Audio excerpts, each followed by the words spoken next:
am Ronamema, and I'm here to say welcome back to Earth 817 as we go through today a lot of world building, lore, and NPC creation. I'll also let you in on the lore about the 2 cataclysms, so I'm glad you're here, but let's get on with the video.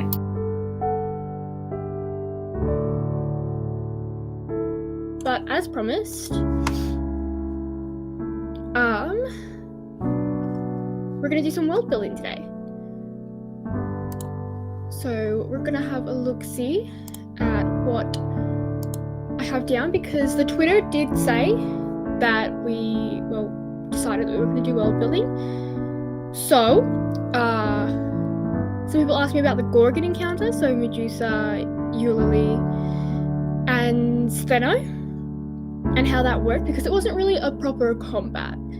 It was more of an introductory encounter.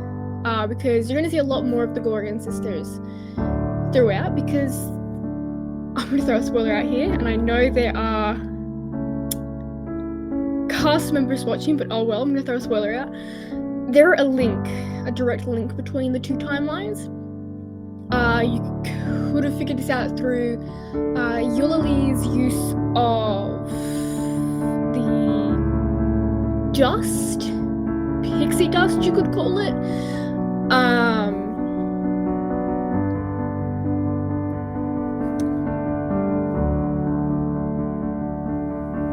I don't even care about fixing it, Finn. I really could not care less right now.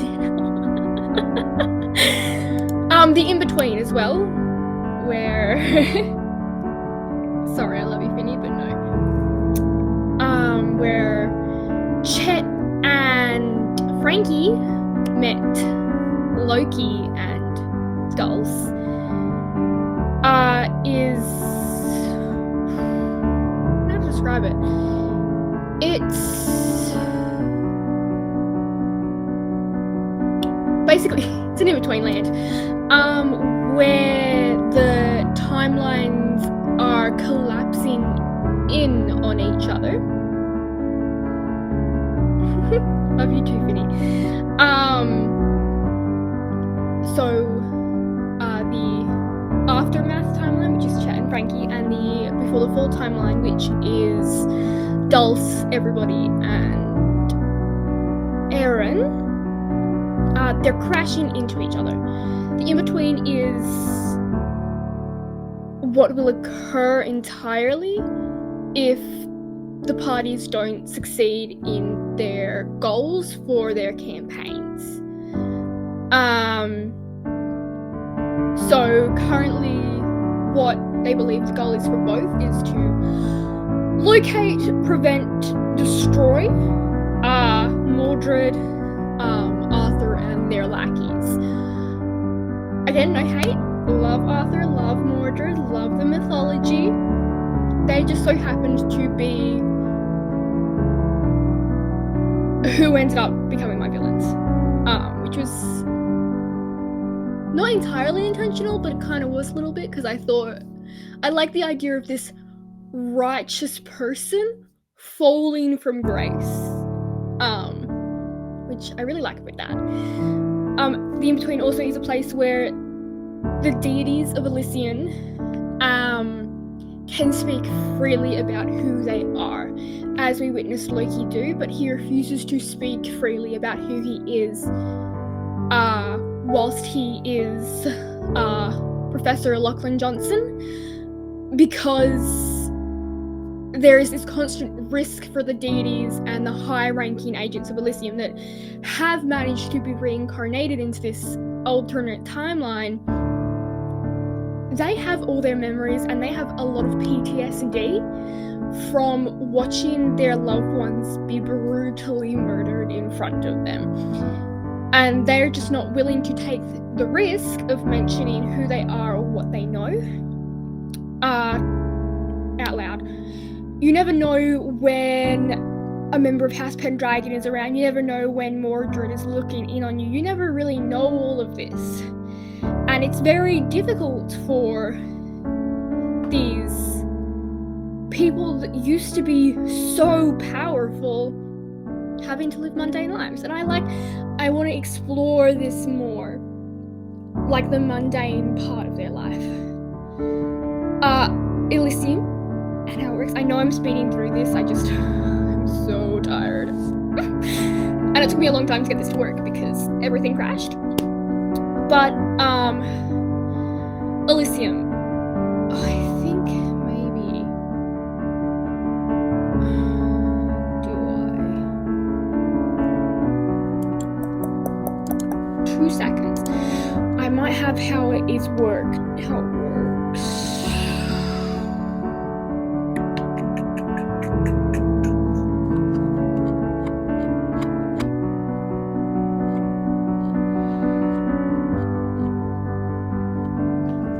Hierarchy of Elysium.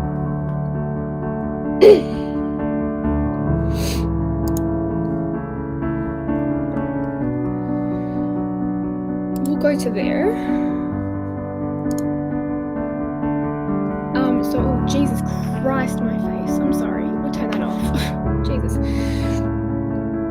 We're gonna go to the hierarchy of Elysium. Which this is for before the fall. So when there's like Dulce, everybody, Aaron, the hierarchy. So each nation has its deity. Under its deity, there is a minimum of 2 demigods. We'll do this we'll do old Scandinavia. So the head deity of that nation is Odin. 2 demigods, 2 major demigods that I've created for the campaign are Bjorn and Sivya. They're demigods for their own separate reasons. One worked for it and proved it. Another fell in love with the god, vice versa. A lot goes down in the world of deities and mundane. Then under each demigod, 2 hero rank max. Because hero ranked agents are very sporadic. And you never know exactly what's going to happen next when they're around, really. So 2 hero ranks max under a demigod. But there is no max to the amount of demigods under a deity. Because there is the main deity of the nation, then there are the rest of the deities from that pantheon that are there to help keep in check the demigods and the hero ranked. Under each hero rank, there is 1 field agent at least, and at least 1 intelligence agent. Field agents are those who go on missions. This is what Dulce was until she went missing for those 3 years. She was a field agent. Field agents are who interact directly with the supernatural issues. So a big thing of what I know a lot of people don't realize is Elysium isn't just a government. It is a government, first and foremost. I do know that. I hope you understand that. It is a government first and foremost. It rules over the world. No one knows who is at the top of it, but it is a government with 1 head. And the governance goes down demigod. That's as far as it goes. Deity, demigod. For hero rank, field agent, and intelligence, they are this branch that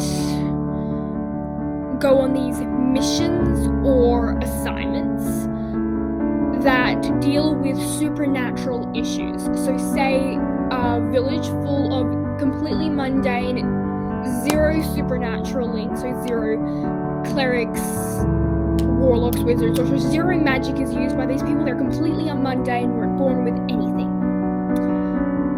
Gets attacked or any encounter with a negative aligned supernatural being or creature, these guys are sent out. Intelligence agents go first, scope out the area, learn as much about it as they can. They come back, write it all down. Everything for them is knowledge. write it down, keep it safe. The more knowledge you have, the more powerful you are. Once they have all the knowledge they can gather, or the intel they know, they hand this off to both the hero rank and the field agent. Hero rank gets it so they know exactly what is going on and if they might be needed. Field agent is then sent on assignment to handle the situation. If the situation is too dire for the field agent to handle alone, they do have the ability to call in more field agents. Or, if they feel like it is a suicide mission, a field agent can opt to out-hire. These are mercenaries with celestial, abyssal, supernatural, or just arcane connections to the world, or they're just really good at wielding a weapon, and they are collateral,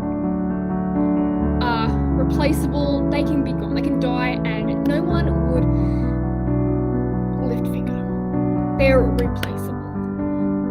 A field agent will do that if they know that the job will be completed by them, but they will most likely die. There is also the possibility that if it is an important thing that needs going, they will call in their hero rank. And this can go entirely up the chain of command until a deity is in on-field action. It's rare, but it does happen. The civilians are just mundane, normal. They don't know how they use magic or anything of that kind. They're swordsmiths, woodcarvers, bakers, all of that. But furthermore, alright, let's go with the deity. A deity of the nation. Most powerful deity in a region. So again, Odin. Easy. Old Scandinavia, he's in control. The most powerful deity of that pantheon, region, whatever you want to call it. They look over anything and everything. Their demigod is their right hand. So within the demigod, deities have multiple demigods, and in that, demigods have their own rankings. Top ranked demigod in Old Scandinavia's knowledge, the right hand of Odin, that demigod, Sivya. Though no one really interacts with her. They just know that she is around, and she is a beast. The demigods are the deities, diplomats, bodyguard, everything you can think of. The more people that worship a deity, if there are more people with more worship in their heart, the more powerful a deity is.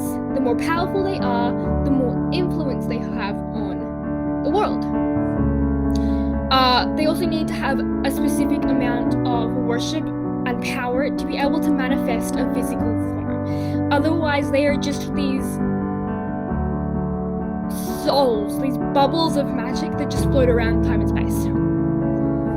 So there are a lot of the minor deities that are known about. People know about them. They've been around. They don't have physical forms. They're not powerful enough.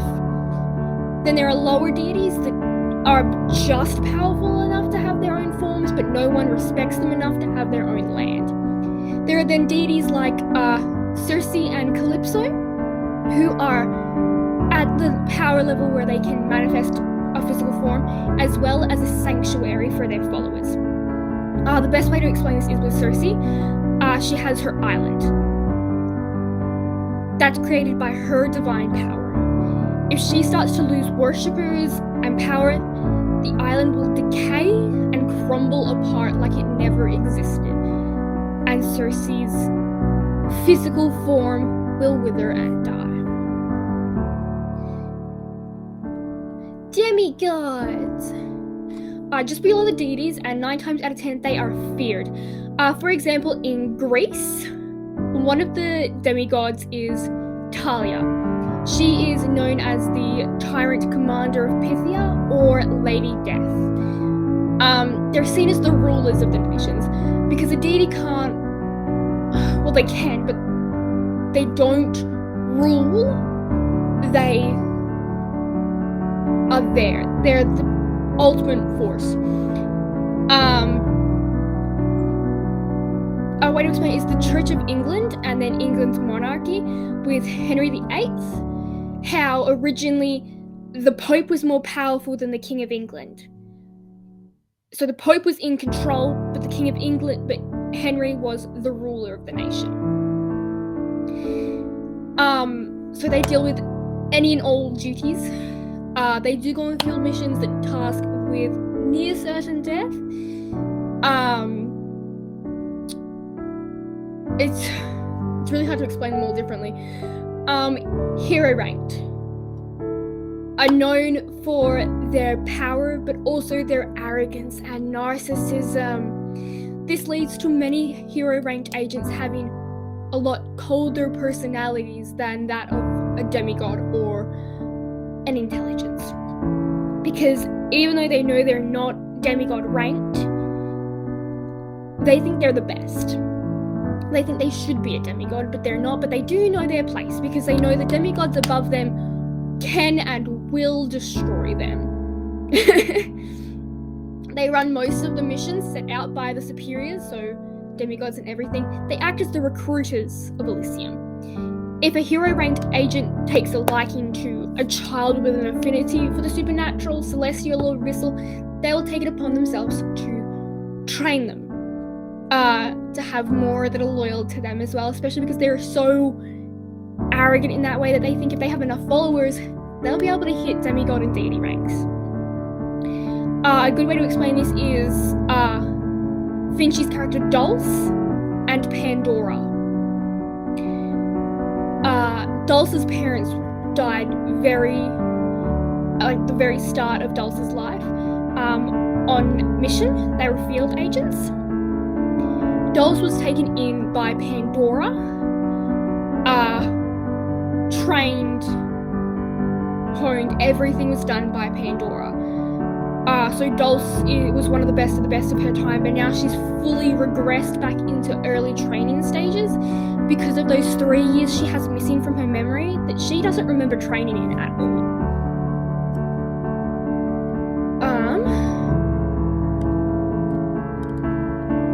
Field agents. Again, they're really just the members sent on missions to deal with the supernatural threats. They're trained in academies all over the world from the age of 10. The most famous one is the one in Pythia, Greece, which is the Myrmidon training grounds. If you're chosen for that, good luck, you're lucky, you're most likely going to hit hero rank. You're the best of the best. There is one on every continent, and one in quite a few countries, but it also depends on where you train, which academy you get recruited into, because some of them aren't as good as others, and quite often you end up leaving Elysium, becoming out-hires and stuff like that. Intelligence agents are ranked on the same level as field agents due to their necessity to all missions, and their power level is quite similar to field agent rank. They're the bookkeepers, though. Quite often they are wizards and clerics, some warlocks, some sorcerers, you never know, but quite often it's just a wizard or a cleric. And they work closely with knowledge deities of their pantheons and regions. For example, in Egypt, they work a lot with Thoth. Out-hire agents, mercenaries. Currently, our party of everybody, Dulce and Aaron, they're out-hire agents. They're collateral, expendable, easy to replace. They're quite often used to infiltrate zones that are extremely anti-Elysium, that hate to be governed by them. Quite often they're Mordred followers and believers that Arthur was their true savior and that the pillars of Elysium destroyed a good man. Civilians, normal people, their safety is the top priority for Elysium. If a deity has to die for their safety, they will. Quite often, if they are good aligned. But that is that one.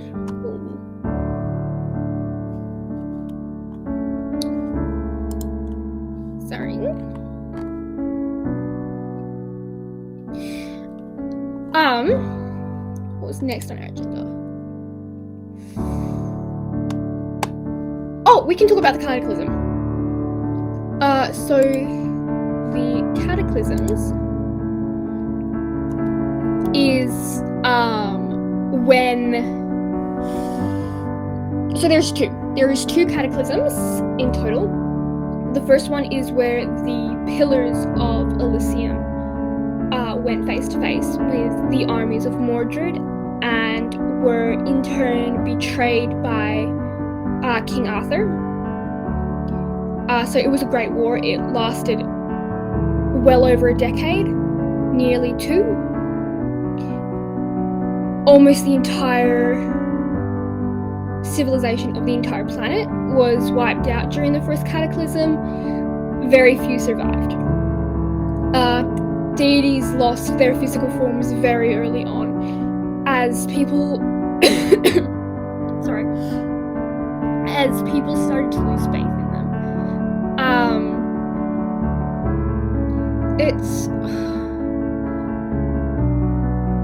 Because I bullshit half of my stuff, it's quite hard to explain because I don't actually have half of it written down. So in the early days of the war, like first decade or so, deities were on the field every day fighting for the protection of their followers, their worshippers. But it didn't last, because the more soldiers that died, the more deities died. And the more deities, well, their physical forms anyway, the more deities who lost their physical forms, the more hope people lost. There was a time in the middle of the war, around year 10, year 11, where no one believed in anything really, and the only thing they cared about was getting through that next hour of their life. There was such a little amount to eat. The entire old soil was poisoned. It was rotting. Water sources were exposed to deadly chemicals and hazardous magic. Dark creatures roamed the lands. It was a mess. It was a nightmare. Around year 13, 4 warriors started to rally the people again. These warriors, 3 of them were the pillars of Elysium. The 4th one was unfortunately the traitor. So this is when we meet Excalibur. I'm so sorry. Captain Vigavar Corvin and the original porcelain warrior. These pillars, they rallied the people so fast that they weren't sure if they'd be able to keep up the morale. And it was very difficult for them to encourage each other, let alone the people. They fought for a lot longer. It was not till around year 17, year 18 that the tides of the war began to turn in their favor. This is when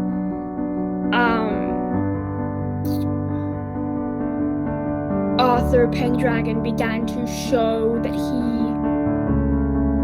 wasn't 100% with them, and that they were more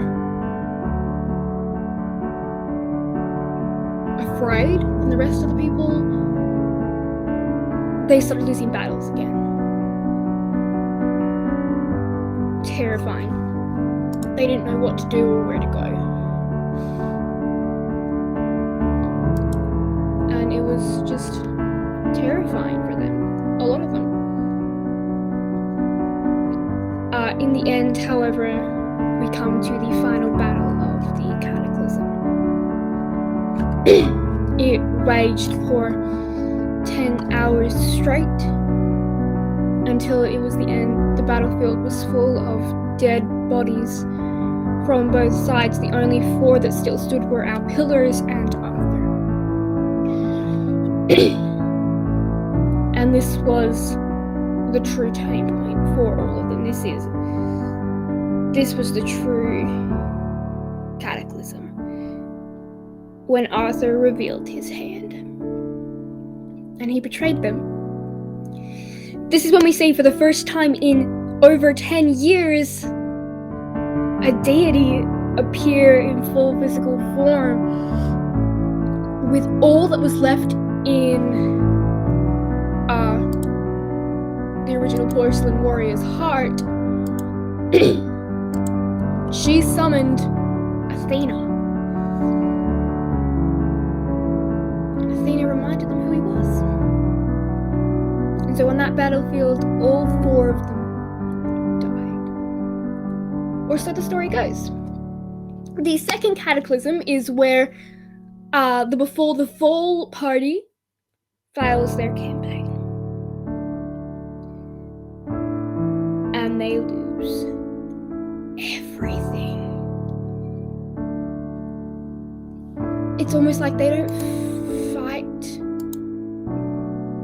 hard enough to get what they want. They complete all these missions and meet all these people, sway all these hearts, and yet still it's not enough because they lose. And again, every single person dies. Everyone with a connection to the supernatural are shunted into this other world. Or so Mordred believes he has done. Instead, with the last burst of a deity's power, I'm not going to reveal who yet because that's a major spoiler, and I'm not going to do that because that's going to take a while to get there. They get shunted into a pocket dimension. And if you were here last week while we were playing, you would know exactly which pocket dimension that was. I'm not going to say it here because I want you guys to follow along the stream and figure it out. But that is the 2 cataclysms. Right, what else did I promise? Alright, character creation. I'm pretty sure this is what you guys end up voting for in the end. Yes. NPC building. I love NPCs. So we actually have 2 NPCs I need to make. We have Natasha, the eldest child of Selena and Adam, which we will do first, as promised. And I'm going to do something because I know people like to just use like mob or creature creators. I'm actually going to give them entire character sheets because I like having that extra knowledge of them. So let's go. Now, as I said, everyone in the Aftermath timeline are human. So we're going to have that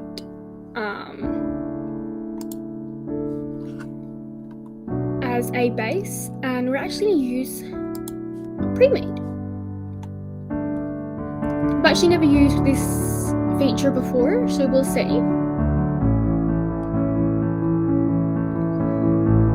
Now, I have a couple ideas, but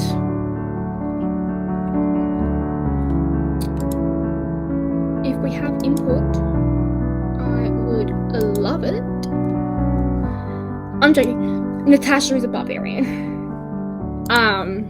I've been planning that since the beginning. Natasha is a barbarian. if I'm feeling the vibe, feeling vibey enough, we'll do a second character for the aftermath. But firstly, we've got to get this done. Right, so what have we been given? So we'll look 16, 14, 15, 9. Alright, let's go.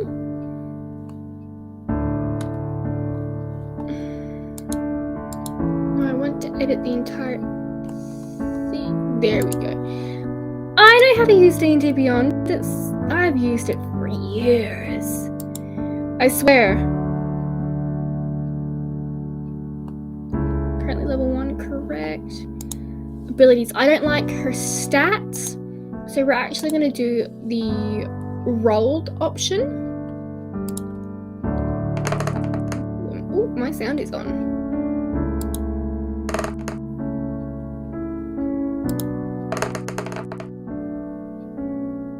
This is looking better already.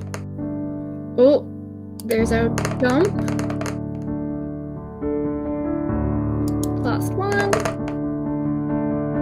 Oh, there's our dump. Okay.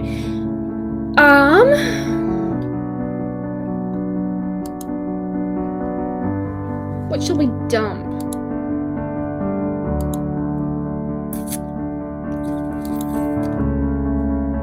Alright, hang on. Strength and con immediately.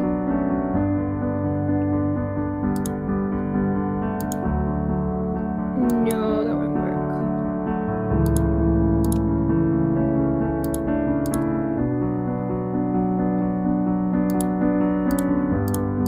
There we go.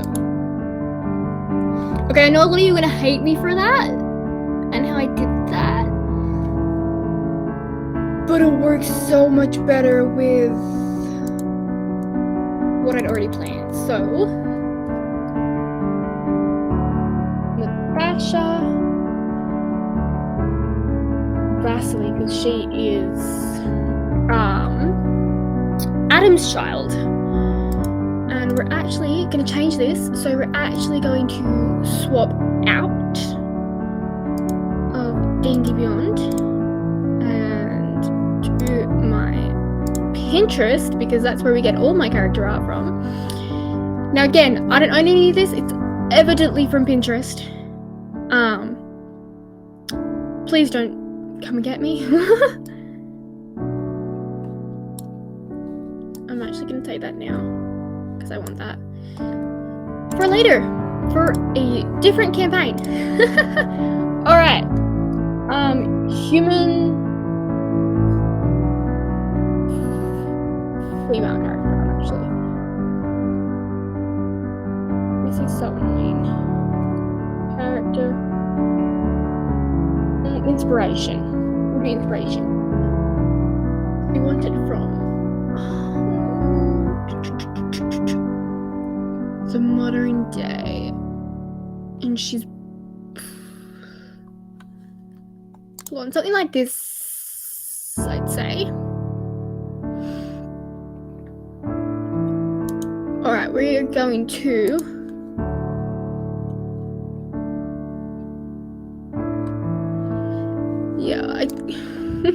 that wasn't hard. First one that popped up is what I want. Which is fun. We're actually going to swap the screen back to DNDBeyond now. I know, I'm really pissing everyone off going back and forth. This one.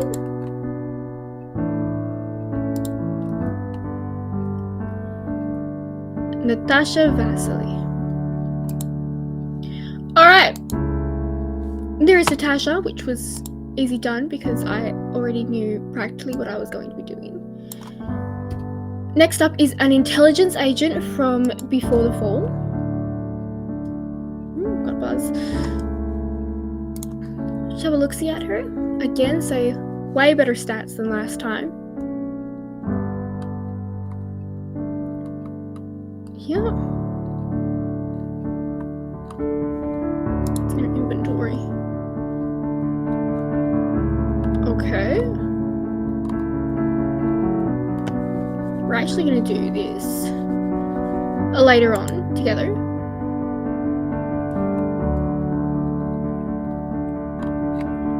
Who am I kidding? We all know what a basic barbarian does, don't we? Yes? No? Joking, of course we do.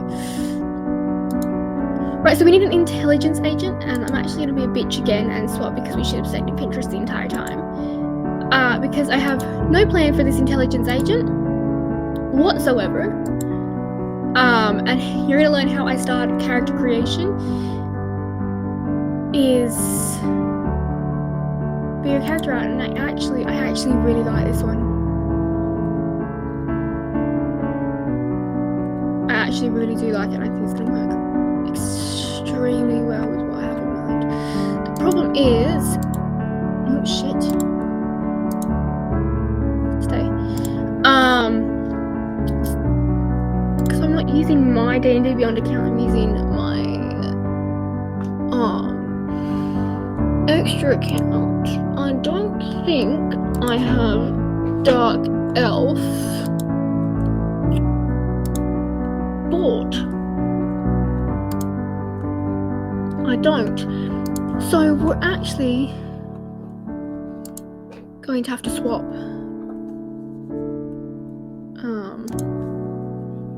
And we'll just put you on my face while I struggle with this. Come on. Sign out. There we go.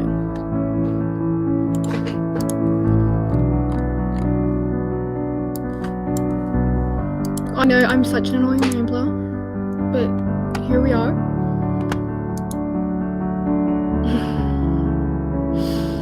And I have such a sore throat right now, but we're gonna power through and give you what I promised, which was that bit of world knowledge. And NPC creation, which I know I do it very differently to a lot of people. Sorry, not sorry.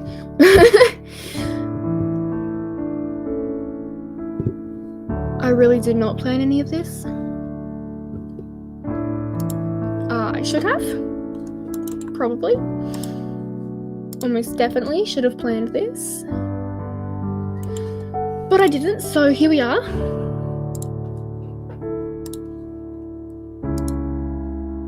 And I'll let you look at my DNDBeyond again now because I'm logged in, so you guys can't bug me for that. Alright, we're gonna put a picture in first before I forget. Choose portrait. This one.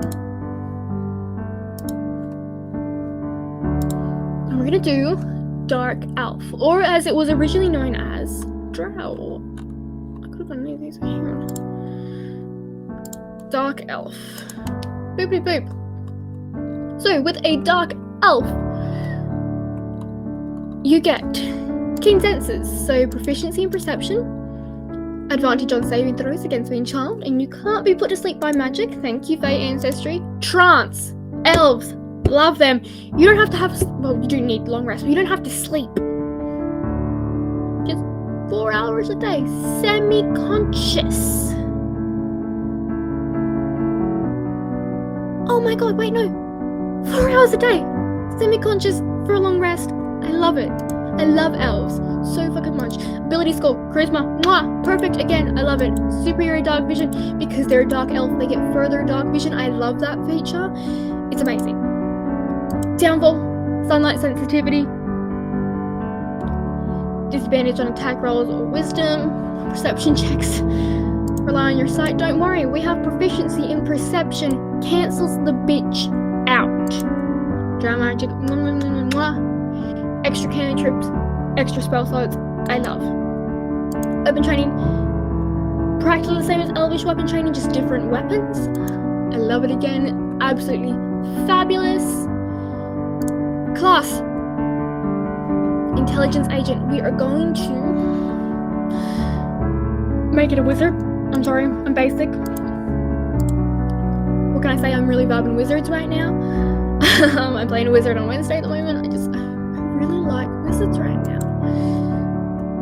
And we're gonna start her off at, well, them, they could be androgynous, you never know. Level 5, let's go! Proficiencies, what are we gonna do? What choices do we have?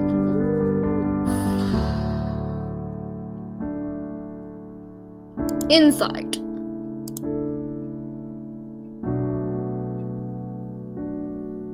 And history, I was gonna say. Tradition, okay, we have some options. Blade singing, auto scribes, evocation, or war magic. I'm really vibing blade singers right now, aren't I? But I can't play another blade singer, I already have 2 going. Hang on, what do we have? Rogue cleric, warlock, bard, blade singer. No, war magic. War magic, it's decided. I'm not changing it. Let you guys know. And we're just gonna do an ability score improvement. Feats too much effort with these. I honestly could not be fucked at all. Spells! My favorite thing. Add spells. 4 cantrips, 5 normal prepared. Absolutely we can. What are we thinking? What's the vibe of the picture? I'm looking at the picture again, guys, don't worry. War mage.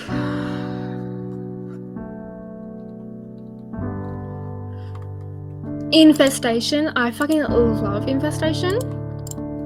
It's just so helpful. Lightning lure. Bring yourself to me, sir. You can't have a wizard without prestidigitation. It's the lore. I'm gonna do sword burst for the 4th one because we need up close shit. All right. Catapult. Why fucking not?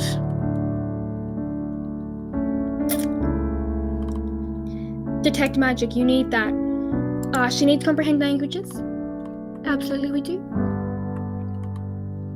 Find familiar. We need a helping friend. Helping buddy. We know that. Mage armor. We need that bitch. Shield. Even fucking better. Snare. Magic missile.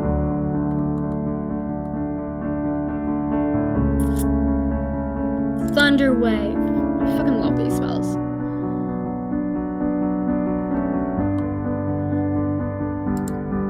Blur. Jesus Christ, I can't breathe today. Dragon's breath. Love it. OP spell. Now can I? Shatter. Favorite spell. Shadow Blade. Fucking love her. Why fucking not?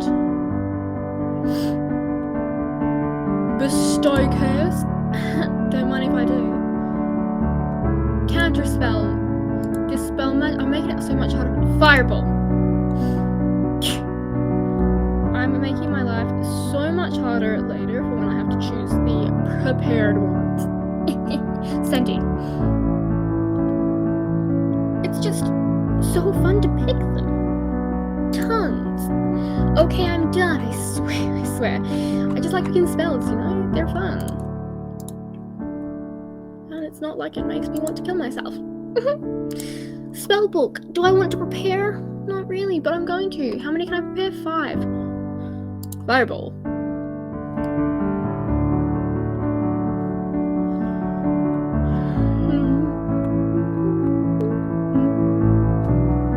Mage armor, shield, shatter, shadow blade. Look, they don't go together. I don't fucking care, really. And we're gonna do the rolled one again because I like that one. I always roll good stats with this. Watch me roll really shitty ones this time and hate them, so I reset and I have all of you as my witness. Oh, no. We're in a row. I'm gonna jinx myself. There we go. Oh no! Oh, we're winning. We are winning today.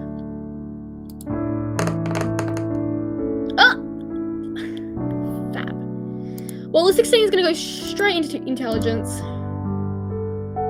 wisdom, charisma, strength, dex, and con. No. Swap those to apply. Cute. Background. Sage. Easiest one to do. And yes, another skill. It's amazing.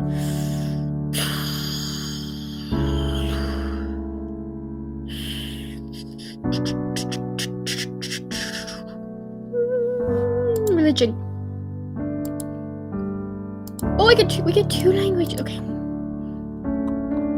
This is where we choose who we're gonna work with. Abyssal.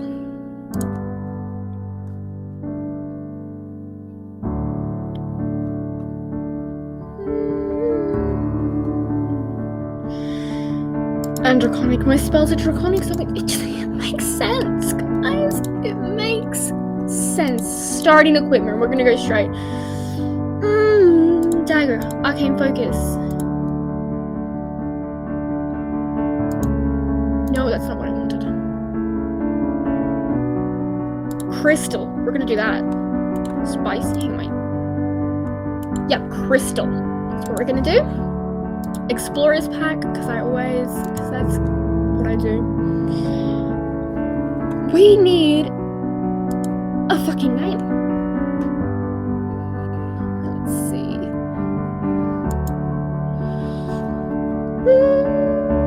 Actually, I have the perfect name. You guys don't get to know it.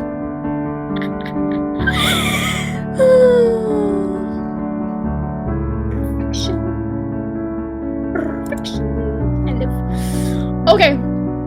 Normally, I would go longer, but I'm exhausted. You're exhausted. My Wi-Fi's exhausted. We got through my list. I'd do a viewer's choice character if there was more people. Sorry, love you guys. They're here. Mwah, mwah, mwah. But I want everyone's input. And I do some Life is Strange, but I don't think my Wi-Fi can handle it right now because it did crash right before stream. And my body just hurts. I'm in so much pain right now.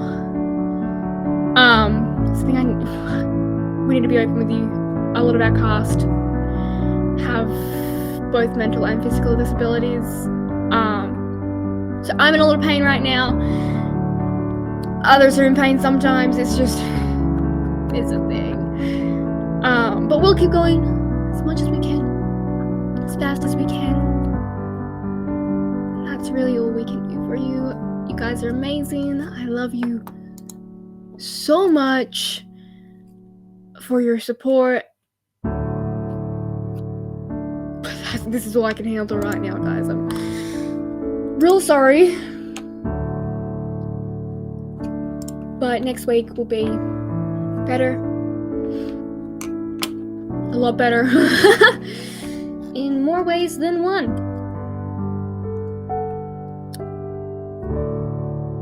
But yeah. That's all.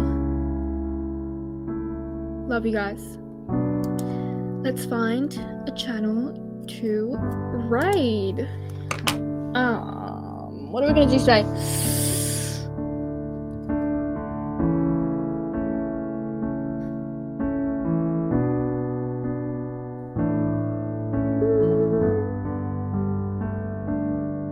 Let's look for a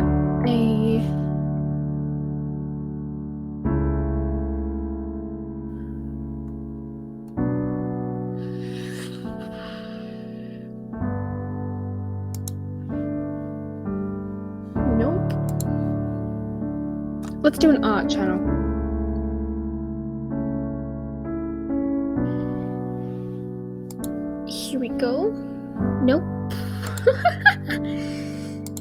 It's just, why is it so hard to find someone that I like?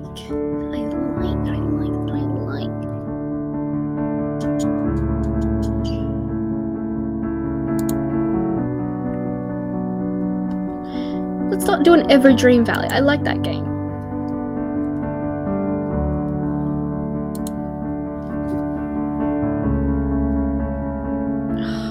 Fuck. See, this is what I mean, my Wi-Fi's crashing.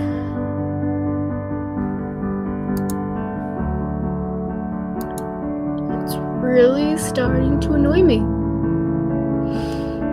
So hopefully this raid goes through before my Wi-Fi crashes again. But again, love you guys. I'll see you next time.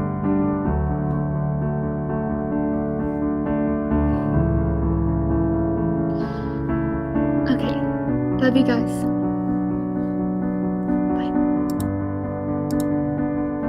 Make sure to check out our current main campaign, Earth 817, as well as our previous intermission campaign, Myths and Masquerades. You can also find other videos from myself, Ronamema, on our channel.